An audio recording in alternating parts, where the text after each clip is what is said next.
Selamat datang di channel Jejak Hororit. Setiap tempat punya jejak, setiap tragedi punya bayangan. Dan malam ini, kita akan menelusuri kisah nyata yang membuat bulu kuduk merinding. Cerita dibuka dengan, "Aku dengar anak kecil menangis di tengah rel. Suara perempuan itu bergetar. Suara itu dekat sekali, padahal tidak ada siapapun. Ia memegangi ujung kerudungnya, berdiri di tepi lintasan yang pekat oleh kabut. Bau besi berkarat bercampur dengan sisa solar yang lama menempel di tanah." Sebelum kita larut dalam kisah ini, pastikan Anda sudah subscribe channel Jejak Hororit agar tidak ketinggalan dengan cerita-cerita penuh misteri dan kisah nyata lainnya. Namanya Rani Safitri, warga Pondok Betung yang hidup berdampingan dengan jalur kereta sejak kecil. Selepas sholat Isya, ia menunjukkan pada kami titik yang dipercaya banyak orang sebagai pusat gangguan. Persis di dekat gesekan rel yang melekuk tipis, tempat dua raksasa besi saling menerjang pada bulan Oktober tahun 1987.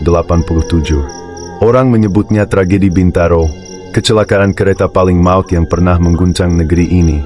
Kami menyusuri batu balas. Angin dari kebun bambu membawa bisik seperti doa yang tidak selesai. Rani berhenti di samping patok besi yang penuh goresan. "Di sini," katanya, "sering ada yang minta tolong. Kadang seperti anak-anak, kadang seperti bapak-bapak. Kalau kita tanya siapa, mereka menghilang." Aku menoleh ke rekanku, Damar Pradana, kameramen yang biasa mendokumentasikan tempat angker. Ia menatap rel yang memanjang dari kegelapan ke kegelapan. "Kau tahu," bisiknya. Aku dengar denting dari jauh seperti dua besi yang berselisih. Padahal tidak ada jadwal kereta lewat jam segini. Di sisi lintasan ada musola kecil, catnya mengelupas. Di depan pintu, seorang pria tua duduk menunduk. Namanya Charlan, dulu pekerja sinyal. Ia mempersilakan kami duduk di bangku kayu. "Aku masih ingat fajar itu," katanya. "Kabut turun, udara menggantung. Ada kereta berangkat dari arah barat menuju kota. Ada kereta lain dari arah timur menuju Rangkas. Jalur saat itu tunggal. Sinyal kami coba tahan." Charlan berhenti. Matanya membasah, lalu menatap ujung rel. Aku berlari sambil berteriak, berharap masinis melihat lampu merah dan bendera. Orang-orang ramai, sebagian malah naik ke atap gerbong. Yang di atas menutupi pandang ke sinyal. Lalu suara itu datang. Dua besi saling merobet. Teriak memanggil Allah. Batu beterbangan. Lalu sunyi yang tidak pernah selesai. Damar menyalakan perekam. Suara jangkrik terpotong oleh napas kami. Angin mengangkat bau minyak yang lama mengering, seolah tanah menyimpan memori yang tidak mau pergi. Aku meminta Charlan melanjutkan. Ia menyebut kisah yang sering diceritakan warga. Ada bocah bernama Juned, terjepit berjam-jam di reruntuhan. Suaranya memecah pagi, memanggil ibu dan meminta air. Sejak itu, pada bulan yang sama, beberapa warga mengaku mendengar kembali rintihannya. Rani menyahut, "Dulu ibuku membantu dapur umum. Banyak jenazah dikumpulkan di halaman sekolah. Malam-malam, kami yang kecil disuruh di dalam. Tapi suara tangis tidak berhenti. Sampai sekarang, kalau kabut turun seperti malam ini, ada yang mengetuk pintu, minta diantar pulang. Begitu diajak berjalan, langkahnya hilang di tengah rel." Kami keluar dari musola. Lampu-lampu rumah di kejauhan tampak remang. Aku mengajak Rani dan Charlan kembali ke patok besi. Damar menenteng kamera dan tripod. Saat alat ditempatkan, perekam menangkap sesuatu. Bukan angin, bukan jangkrik, bukan langkah orang. Suara itu seperti seretan kain basah di batu, disusul nafas pendek seorang anak. "Ada yang dengar," kata Rani nyaris tanpa suara. "Itu dia, itu yang aku bilang." Aku menunduk, mendekat ke rel. Bau anyir besi terasa kuat. Aku bayangkan pagi itu. Kereta dari barat menerabas kabut, kereta dari timur melaju dengan keyakinan yang salah. Tidak ada ruang untuk saling menghindar. Ketika dua tubuh baja bertemu, tubuh manusia menjadi rapuh. Lebih dari 100 orang pergi pada hari itu, meninggalkan cerita yang belum sempat selesai. Charlan kembali bersuara. "Kami semua mencoba menyelamatkan siapa saja. Aku ingat seorang ibu yang menahan luka di lengan, tetap memegang tas anaknya. Ia antri untuk mendapat air. Katanya, suaminya di gerbong depan. Ia takut suaminya tidak tertolong. Ia berdoa, menyebut nama Allah berkali-kali. Ada pula pemuda yang menutup mata seorang laki-laki yang tidak dikenalnya, lalu membantu orang lain lagi. Sejak hari itu, aku tidak pernah bisa tidur tanpa mimpi besi yang menggeret. Kami menyalakan lampu sorot kecil ke permukaan rel.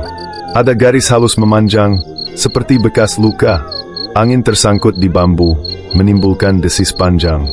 Damar mengangkat tangan, memberi isyarat agar kami diam. Dari headphone di telinganya, ia mendengar sesuatu lagi. Sepotong kalimat, terseret, patah-patah. Suara anak kecil yang sama, tetapi kali ini lebih dekat. Minta tolong. Aku memasang perekam tambahan. Jam seakan berhenti. Dalam sunyi yang menajam, suara itu berubah. Seperti kalimat yang tidak lengkap. Aku menahan napas, lalu berkata pelan, semoga didengar siapapun yang berusaha bicara dari seberang. Kami mendengar. Katakan namamu. Hening. Angin berhenti. Lalu ada langkah yang sangat ringan. Aku menoleh pada Rani. Wajahnya memucat. Charlan menatap ujung rel. Damar memutar roda fokus, dan lampu kecil memantulkan kilau pada sesuatu yang tergeletak di balik batu balas. Sebuah potongan kain. Kusam. Tergulung tanah. Aku meraih dengan hati-hati. Ketika dibentangkan, kain itu sapu tangan kecil, bersulam nama dengan benang yang pudar. Ada huruf tidak lengkap, mungkin terkikis hujan. Rani menatapnya lekat. Huruf awalnya J, bisiknya. Di kampung ini, dulu ada anak yang dipanggil dengan nama itu. Angin kembali bergerak. Selembar daun kering jatuh di rel dan diam. Dari kejauhan, terdengar peluit kereta malam melintas di jalur ganda jauh di sana. Teknologi berganti, rambu diperbarui, tetapi di tempat ini waktu seperti memilih berhenti. Aku meletakkan sapu tangan di atas patok besi, menekannya dengan sebongkah batu. Charlan memejam. Rani menangkupkan tangan, berdoa pelan. Damar menurunkan kamera. Perekam terus bekerja, menangkap apapun yang mungkin ingin dititipkan malam. Di dadaku, sesuatu mengencang. Ada haru yang menekan dan takut yang tidak terang. Aku tidak mau ada yang tersesat lagi, kata Charlan serak. Kalau ada yang pulang terlambat, kalau mendengar suara, tolong panggil nama mereka. Ajak mereka menyebut nama Allah. Kadang, setelah itu, langkah yang kamu dengar akan menjauh. Seperti anak yang menemukan jalan pulang. Rani mengusap mata. Orang dari jauh kadang datang membawa bunga. Ada yang baru sanggup kembali setelah puluhan tahun. Mereka menaruh bunga, lalu mendengar tawa kecil di antara bambu. Mereka percaya itu tanda terima kasih. Aku tidak tahu. Yang aku tahu, malam di rel Bintaro menyimpan sesuatu yang tidak bisa kata-kata habiskan. Damar memberi isyarat terakhir. Kami berdiri di tepi rel. Kamera merekam patok, sapu tangan, bambu, dan jalan besi yang tak berujung. Malam pekat, tetapi di baliknya ada panggilan agar kita tidak lupa. Agar kita menunduk, menaruh bunga, dan mendengar baik-baik. Sebab kadang yang berjalan di rel bukan hanya kereta. Kadang, yang berjalan adalah kenangan yang menolak padam. Pagi itu, 19 Oktober 1987. Matahari baru saja merangkak di balik horizon. Udara masih dingin, kabut menutupi kebun pisang dan bambu di sekitar pondok betung. Warga yang biasanya berangkat ke pasar dikejutkan oleh dentuman keras yang mengguncang tanah. Getarannya begitu kuat, membuat jendela rumah berderat. Seorang pemuda bernama Dwi Hartanto yang sedang menimba air di sumur langsung menjatuhkan embernya. Ia menoleh ke arah rel yang hanya berjarak ratusan meter dari rumah. Ledakan apa itu? Batinnya. Tapi yang ia lihat kemudian membekukan darahnya. Asap hitam membumbung, disertai jeritan panjang. Lalu suara klakson kereta yang terputus-putus, bagai rintihan mesin yang sedang sekarat. Dwi berlari. Sandal jepitnya terlempar.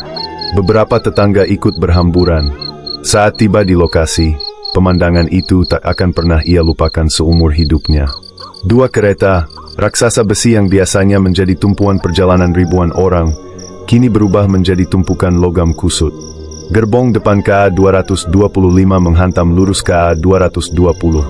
Suara besi berderit masih terdengar, seolah rel itu sendiri menjerit kesakitan. Warga menutupi mulut, sebagian menjerit, sebagian lain langsung berusaha menolong. Di balik kepulan debu, terdengar suara-suara memilukan. Tolong, saya di sini. Tolong keluarkan saya. Suara itu berasal dari celah sempit gerbong yang remuk. Di antara mereka, ada seorang bocah yang kelak menjadi kisah paling menyayat hati. Junaid, usianya baru 12 tahun. Tubuhnya terjepit di bawah tumpukan kursi dan besi yang melengkung. Suaranya terdengar serak, memanggil ibunya yang tidak diketahui nasibnya. Bu, jangan tinggalin Junaid. Junaid sakit sekali. Suara itu menggema, menusuk hati semua orang yang mendengar. Tim penyelamat belum tiba. Hanya warga dengan tangan kosong, mencoba menggeser bangkai gerbong yang beratnya puluhan ton. Beberapa lelaki mengangkat batang besi dengan bambu seadanya, namun selalu terpental kembali. Junaid terus merintih, membuat semua orang menangis. Tolong, masih banyak orang di sini, kami semua masih di sini. Teriaknya. Waktu berjalan lambat. Matahari naik, tapi kabut belum sepenuhnya menghilang. Bau solar tumpah bercampur dengan darah manusia. Udara pagi berubah jadi anyir, menusuk hidung, membuat dada sesak. Dari arah Tanah Abang, sirene mulai terdengar. Petugas medis, relawan, dan aparat berdatangan. Namun setiap langkah penyelamatan terasa sia-sia. Jumlah korban begitu banyak, rintihan datang dari segala arah. Seorang perawat bernama Fitri Handayani turun dari truk medis. Ia masih muda, baru 20 tahun. Saat pertama kali masuk ke reruntuhan, tubuhnya bergetar hebat. Saya melihat lengan tergantung di jendela, ada kepala yang tak lagi utuh. Tapi yang paling menghantui, suara-suara yang terus memanggil, memohon, menangis. Kami tidak bisa menolong semua orang. Sementara itu, petugas sinyal dari stasiun Sudimara, bernama Sugeng Rianto, menangis di pinggir lintasan. Ia merasa bersalah, meski sudah berusaha menghentikan keberangkatan dengan bendera merah. Aku berlari sepanjang rel, tapi masinis tidak melihat. Pandangannya terhalang penumpang di atap. Semua sudah terlambat. Katanya kepada seorang jurnalis. Di halaman sebuah sekolah dasar yang terletak tak jauh dari lokasi, jenazah mulai ditumpuk. Ada yang ditutupi karung goni, ada yang hanya dibaringkan dengan kain seadanya. Warga yang mencari keluarga berjalan di antara tubuh-tubuh itu, memanggil nama, lalu menjerit histeris ketika menemukan orang yang mereka cintai. Fitri ingat betul seorang ibu yang terjatuh pingsan ketika melihat putrinya terbujur kaku. Dia menepuk-nepuk wajah anaknya, berharap masih ada napas. Suaranya menggema di halaman itu. Aku tidak pernah bisa melupakan. Kisah Junaid menjadi simbol luka terdalam tragedi ini. Meski petugas berusaha keras, ia bertahan dalam keadaan terjepit lebih dari 12 jam. Rintihannya perlahan meredup hingga akhirnya senyap. Beberapa relawan mengatakan setelah Junaid berhenti bersuara, mereka masih sering merasa ada yang memanggil di antara serpihan besi, seolah suaranya tertinggal di sana. Hari itu, 139 nyawa dipastikan melayang. Sebagian laporan bahkan menyebut hingga 156 korban. Ratusan lainnya luka-luka, banyak yang kehilangan anggota tubuh. Jakarta terhentak. Surat kabar menulisnya dengan huruf besar, "Tragedi Bintaro, luka bangsa." Malam harinya, Pondok Betung seakan berubah menjadi tanah duka. Tangisan terdengar dari rumah ke rumah. Lampu-lampu minyak dinyalakan untuk berjaga. Banyak warga tidak bisa tidur, bukan hanya karena kehilangan, tapi juga karena mereka mendengar suara-suara yang aneh. Suara langkah kaki di rel, suara orang mengetuk pintu minta tolong, bahkan suara tangis anak kecil yang samar-samar terdengar di angin malam. Dwi, pemuda yang pertama tiba di lokasi, mengaku malam itu ia didatangi mimpi aneh. Ia melihat rel dipenuhi orang-orang berpakaian lusuh, wajahnya berdarah, berdiri menatapnya dengan mata kosong. Saat ia mencoba berlari, suara mereka menyatu jadi satu kalimat panjang, "Kami masih di sini." Keesokan harinya, pemerintah mengumumkan langkah darurat. Evakuasi dilanjutkan, sistem komunikasi kereta ditinjau, dan jalur ganda mulai direncanakan. Namun bagi warga Pondok Betung, luka itu bukan sekadar berita. Luka itu tinggal bersama mereka, menghantui setiap malam, setiap kali kereta lewat dengan suara gemuruh yang menggetarkan jantung. Sampai hari ini, banyak yang percaya roh para korban tidak pernah benar-benar pergi. Dan fajar 19 Oktober itu tetap membekas, sebagai pagi paling berdarah yang pernah mereka alami.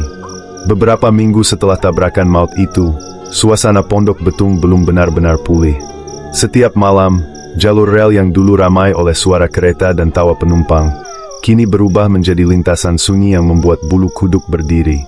Warga mulai menceritakan hal-hal aneh yang mereka alami. Seorang pedagang nasi uduk bernama Suripah sering berangkat dini hari untuk menanak nasi. Warungnya kecil, berdiri tak jauh dari tikungan rel.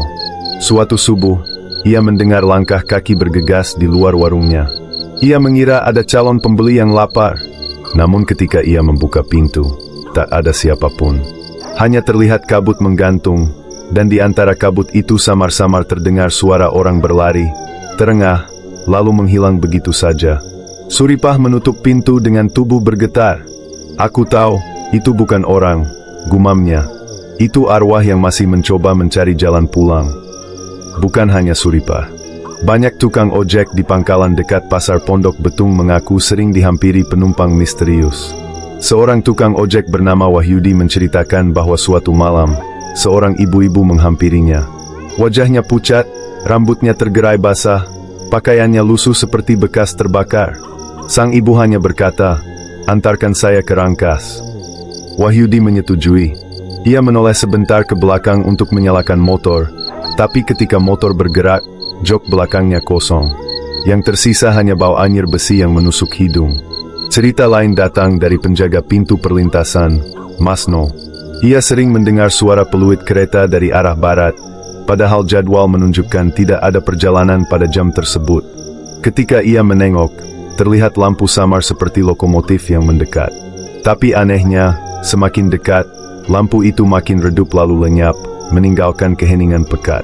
Masno bersumpah, setiap kali kejadian itu berlangsung, tubuhnya menggigil dan telinganya berdenging, seolah mendengar jeritan panjang dari masa lalu. Warga sekitar kemudian meyakini bahwa arwah korban belum menemukan ketenangan. Mereka mati mendadak, tubuhnya hancur, banyak yang belum sempat berpamitan, kata Ustadz Rahman, pemimpin musola kecil di ujung kampung. Ia sering memimpin doa bersama di lokasi kecelakaan, menyalakan lilin, dan membaca surat-surat pendek. Namun, menurut pengakuannya, setiap kali doa dilakukan, ada saja angin kencang yang bertiup, membuat lilin padam. Yang paling sering diceritakan adalah suara tangisan anak kecil. Beberapa murid sekolah dasar di Pondok Betung mengaku mendengar suara itu saat bermain di halaman sekolah. Padahal sekolah itu dulunya dipakai untuk menampung jenazah korban. Mereka berkata suara itu terdengar jelas, seperti anak kecil sedang mencari ibunya. Guru-guru menenangkan dengan mengatakan itu hanya ilusi, tetapi para murid bersikeras bahwa suara itu nyata. Malam Jumat menjadi waktu paling menegangkan. Banyak orang yang pulang larut memilih menghindari jalur rel. Ada yang bilang mereka melihat sosok-sosok berjalan di tengah rel, wajahnya tanpa mata. Ada pula yang mendengar teriakan, "Tolong! Tolong!" Seperti rekaman yang diputar berulang kali. Dwi Hartanto, pemuda yang menjadi saksi pertama pada hari kejadian, semakin dihantui mimpi buruk. Dalam tidurnya, ia sering kembali ke pagi berdarah itu. Ia mendengar suara Junaid memanggil nama ibunya, lalu melihat puluhan tangan terjulur dari antara besi, meraih kakinya, menahannya agar tidak bisa lari. Ia sering terbangun dengan keringat dingin, merasakan aroma solar di kamarnya, meski rumahnya jauh dari lokasi. Suatu malam, Dwi memberanikan diri untuk mendatangi rel lagi. Ia membawa bunga melati, meletakkannya di atas patok besi yang dulu jadi saksi. Angin berhembus dingin, suara jangkrik berhenti. Lalu ia mendengar langkah kecil di belakangnya. Saat menoleh, ia melihat sosok anak laki-laki berambut kusut, bajunya compang-camping penuh darah kering. Anak itu menatapnya dengan mata berkaca-kaca, lalu berkata lirih, "Om, tolong, ibu saya." Dwi terpaku. Ia berusaha membaca doa, menyebut nama Allah berkali-kali. Perlahan, sosok itu memudar, meninggalkan dingin yang menusuk tulang. Namun sapu tangan kecil berwarna putih jatuh di kakinya. Ia tertegun. Persis seperti sapu tangan bersulam huruf J yang dulu ditemukan para relawan di reruntuhan. Sejak malam itu, Dwi semakin yakin, suara-suara dan penampakan yang terjadi bukan sekadar cerita orang. Ada arwah yang masih menunggu dipulangkan. Ada doa yang belum selesai. Ada luka yang menolak sembuh. Dan Pondok Betung, meski kini dilewati kereta modern dengan jalur ganda, tetap menyimpan bisik-bisik malam yang membuat siapapun berpikir dua kali sebelum berjalan sendirian. Sebab rel itu bukan hanya lintasan baja. Rel itu adalah makam panjang bagi ratusan nyawa yang direnggut tanpa pamit. 30 tahun lebih berlalu sejak tabrakan maut itu. Jalur Bintaro kini sudah berwajah baru. Rel ganda membentang, sinyal elektronik dipasang, dan kereta-kereta modern melintas setiap hari. Namun, bagi sebagian orang, luka lama tidak pernah benar-benar tertutup. Salah satunya adalah Hendra Wijaya, seorang mantan relawan Palang Merah yang kini sudah beruban. Ia dulu masih berusia 20-an ketika diterjunkan ke lokasi kecelakaan. Saat ditemui di rumahnya, ia masih menyimpan sehelai rompi lusuh berwarna merah dengan noda coklat di bagian dada. "Aku tidak pernah mencucinya," katanya. "Noda ini bukan solar. Ini darah orang yang kupeluk waktu itu." Hendra bercerita tentang seorang lelaki muda yang tubuhnya hampir terhimpit total di antara dua gerbong. Lelaki itu masih bernapas, matanya terbuka penuh. Hendra mencoba menyelamatkannya, memanggil orang lain untuk mengangkat besi. Tapi suara detakan besi yang terus bergeser membuatnya harus mundur. "Dia menggenggam tanganku erat sekali," kenang Hendra. "Sampai napas terakhirnya, tangannya tidak mau lepas. Setelah dia tiada, aku merasa ada yang tetap menggenggam, meski tangannya sudah dingin." Yang membuat kisah Hendra menyeramkan adalah kejadian setelah itu. Bertahun-tahun kemudian, ia sering terbangun di malam hari karena merasakan tangannya seperti ditarik, sama seperti genggaman lelaki muda itu. "Kadang aku bangun dengan tangan memar, padahal tidak ada siapa-siapa di kamar. Aku rasa dia masih belum bisa pergi." Kesaksian lain datang dari Sulastri, seorang ibu rumah tangga yang rumahnya berada hanya 10 meter dari rel. Ia ingat betul malam-malam setelah tragedi. "Anak saya yang masih kecil waktu itu sering ketakutan," ujarnya. "Katanya ada tante-tante datang ke jendela, mengetuk kaca, meminta diantar ke stasiun. Padahal kalau saya intip, tidak ada siapa-siapa." Sulastri juga pernah mengalami sendiri. Suatu malam ia menjemur pakaian di halaman belakang. Saat ia menggantung kain, ia merasa ada hembusan angin dingin yang bukan biasa. Dari arah rel terdengar suara gaduh seperti orang berbicara ramai-ramai. Ia pikir ada rombongan lewat. Tapi saat ia mendekat, yang terlihat hanya rel kosong diterangi cahaya bulan. Suara itu tetap terdengar, seolah puluhan orang sedang bercakap dalam bisikan. Banyak sopir taksi yang juga punya cerita. Seorang sopir bernama Kosim mengaku pernah menghantarkan seorang penumpang malam hari dari Tanah Abang menuju Pondok Betung. Perempuan itu duduk di kursi belakang, mengenakan kebaya biru, wajahnya pucat. Ia meminta diturunkan tepat di dekat rel. Kosim menerima bayaran berupa uang kertas lusuh.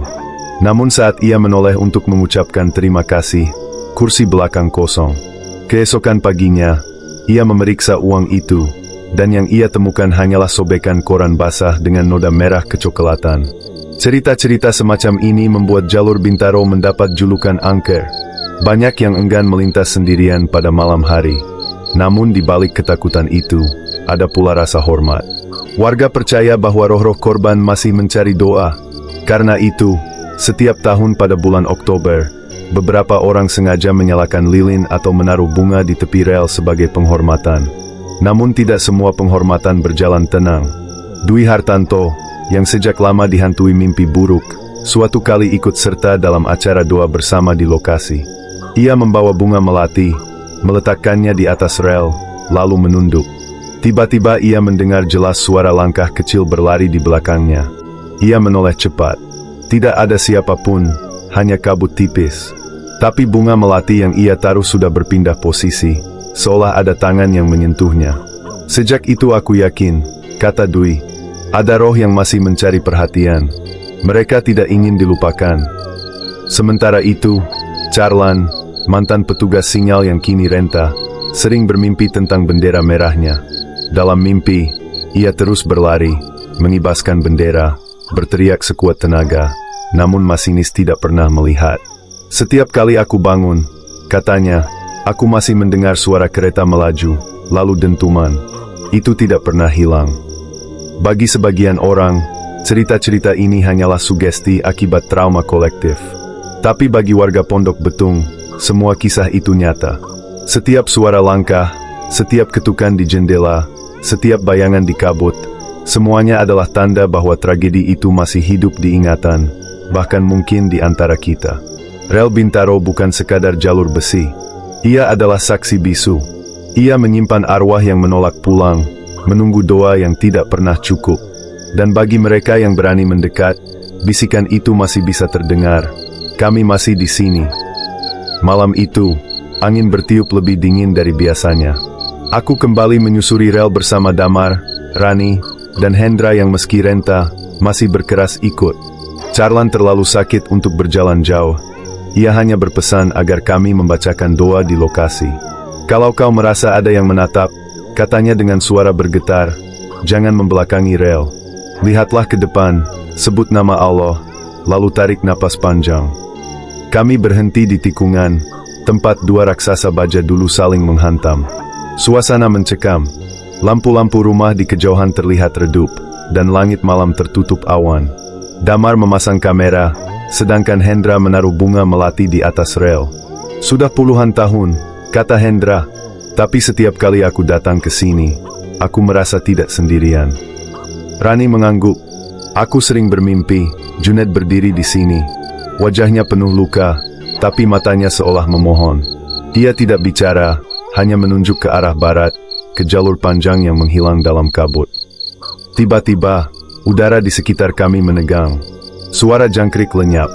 Dari headphone yang dipasang Damar, terdengar suara samar, suara anak kecil. Om, tolong, ibu saya. Aku menahan napas. Itu bukan rekaman. Itu nyata. Suara itu muncul dari arah rel, semakin dekat, semakin jelas. Kami berdiri mematung. Hendra meremas rompinya yang lusuh, matanya berlinang. Lalu sesuatu muncul di ujung pandangan. Sosok anak laki-laki dengan baju putih berlumur darah berjalan perlahan di atas rel. Wajahnya pucat, tatapannya kosong. Ia berhenti tepat di depan kami, menunduk, lalu mengangkat tangan kecilnya, menunjukkan sebuah sapu tangan usang. Huruf J samar-samar masih terlihat di ujung kain. Rani terisak. Junaid. Sosok itu menatap kami.